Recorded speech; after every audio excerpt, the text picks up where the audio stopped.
Story of a man named Stanley. Stanley worked for a company in a big building where he was employee number 427. Employee number 427's job was simple. He sat at his desk in room 427 and he pushed buttons on a keyboard. Orders came to him through a monitor on his desk, telling him what buttons to push, how long to push them, and in what order. This is what employee 427 did every day of every month of every year. And although others might have considered it soul-rending, Stanley relished every moment that the orders came in, as though he had been made exactly for this job. And Stanley was happy. And then one day, something very peculiar happened. Something that would forever change Stanley. Something he would never quite forget. He had been at his desk for nearly an hour when he realized that not one single order had arrived on the monitor for him to follow. No one had showed up to give him instructions, call a meeting, or even say hi. Never in all his years at the company had this happened, this complete isolation. Something was very clearly wrong. Shocked, frozen solid, Stanley found himself unable to move for the longest time. But as he came to his wits and regained his senses, he got up from his desk and stepped out of his office.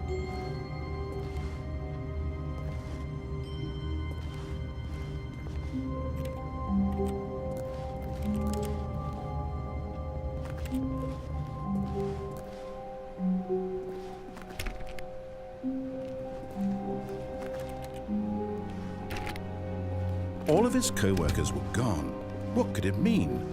Stanley decided to go to the meeting room. Perhaps he had simply missed a memo.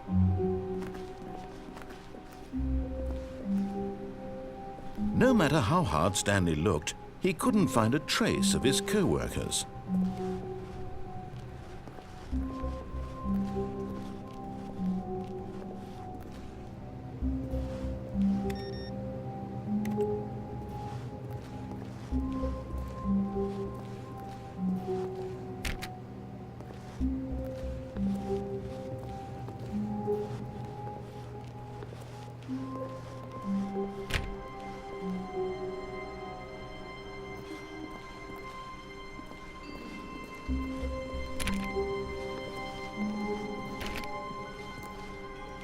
When Stanley came to a set of 2 open doors, he entered the door on his left.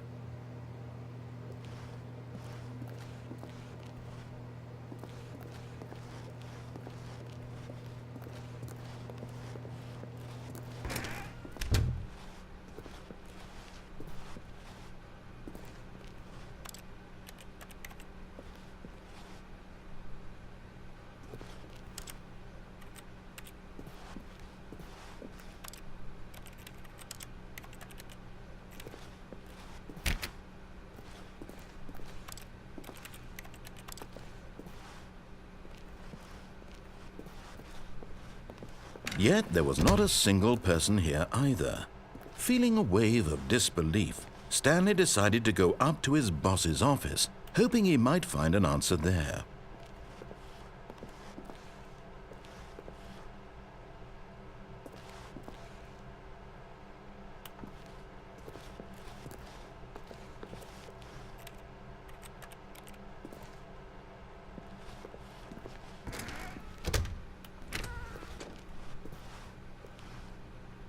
Stanley stepped into the broom closet, but there was nothing here, so he turned around and got back on track. Coming to a staircase, Stanley walked upstairs to his boss's office.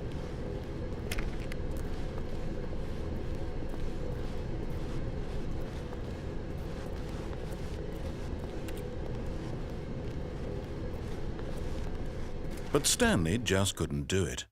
He considered the possibility of facing his boss. Admitting he had left his post during work hours, he might be fired for that. And in such a competitive economy, why had he taken that risk? All because he believed everyone had vanished? His boss would think he was crazy. And then something occurred to Stanley. Maybe, he thought to himself, maybe I am crazy. All of my co-workers blinking mysteriously out of existence in a single moment for no reason at all. None of it made any logical sense. And as Stanley pondered this, he began to make other strange observations. For example, why couldn't he see his feet when he looked down? Why did doors close automatically behind him wherever he went? And for that matter, these rooms were starting to look pretty familiar. Were they simply repeating? No, Stanley said to himself, this is all too strange. This can't be real. And at last, he came to the conclusion that had been on the tip of his tongue. He just hadn't found the words for it. "I'm dreaming!" he yelled. "This is all a dream." Oh, what a relief Stanley felt to have finally found an answer, an explanation. His co-workers weren't actually gone. He wasn't going to lose his job. He wasn't crazy after all. And he thought to himself, I suppose I'll wake up soon. I'll have to go back to my boring real-life job pushing buttons. I may as well enjoy this while I'm still lucid. So he imagined himself flying and began to gently float above the ground.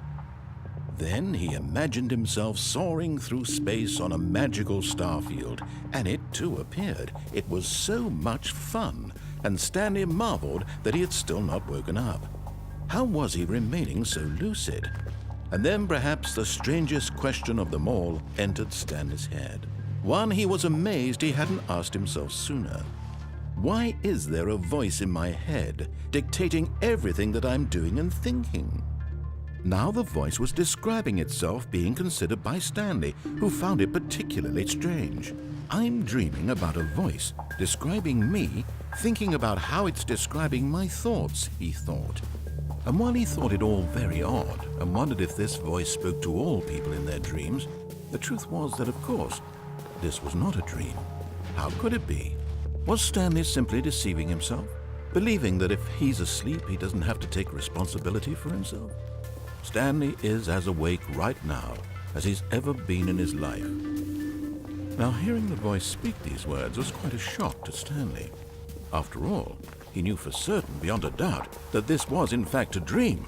Did the voice not see him float and make the magical stars just a moment ago? How else would the voice explain all that? This voice was a part of himself too. Surely, if he could just... He would prove it. He would prove that he was in control, that this was a dream. So he closed his eyes gently, and he invited himself to wake up. He felt the cool weight of the blanket on his skin, the press of the mattress on his back, the fresh air of a world outside this one. Let me wake up, he thought to himself. I'm through with this dream. I wish it to be over. Let me go back to my job. Let me continue pushing the buttons. Please, it's all I want. I want my apartment and my wife and my job. All I want is my life exactly the way it's always been. My life is normal. I am normal. Everything will be fine. I am okay.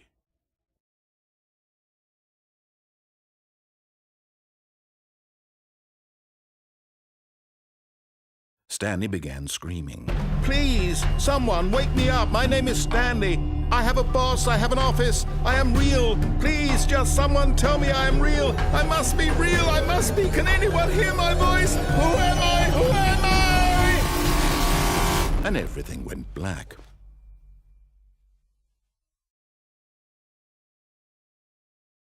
This is the story of a woman named Mariella.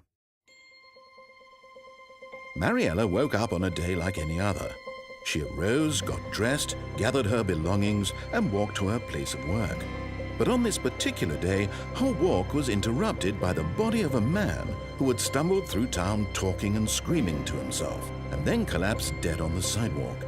And although she would soon turn to go call for an ambulance, for just a few brief moments she considered the strange man. He was obviously crazy. This much she knew. Everyone knows what crazy people look like. And in that moment, she thought to herself how lucky she was to be normal. I am sane. I am in control of my mind. I know what is real and what isn't. It was comforting to think this, And in a certain way, seeing this man made her feel better.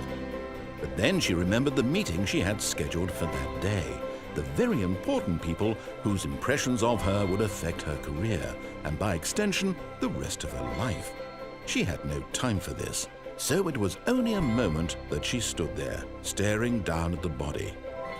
And then she turned and ran.